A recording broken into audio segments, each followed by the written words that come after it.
Сега искам нещо да уточня. На времето, нали си помисля, че съм някакъв там латинисти, матинисти. Просто искам малко да се напрегнете мозъка и се замислите. На времето, когато бяха комунягите,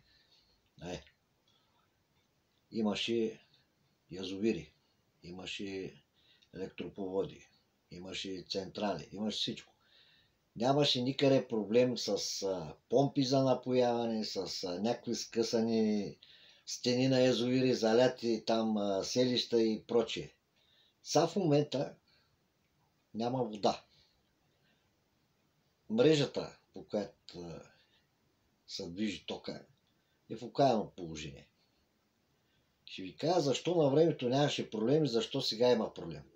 Защото на времето може да е било всичко, обаче ако някой се опита да гепа от кинтите за поддръжка на тези съоръжения, отиваше директно в лагер.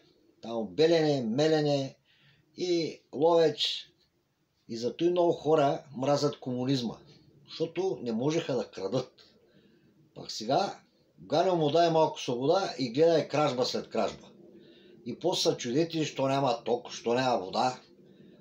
Продадаха държавата, раздадаха те са енергодружества, водни дружества. Всичко е раздадено на разни чужденци, които близо 30 години дърпат само. Дърпат, нищо не инвестират.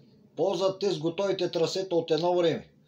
Но то всяко нещо си има начало, си има край. Няма нищо вечно. Ако едно нещо не го поддържаш, то се самосъбаря.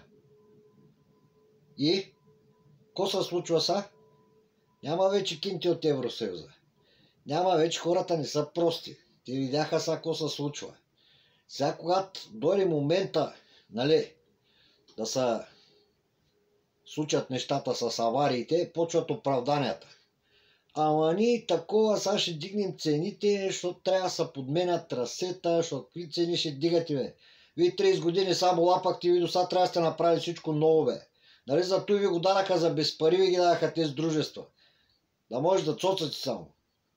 И после, кой страда? Нормалният човек. Чао!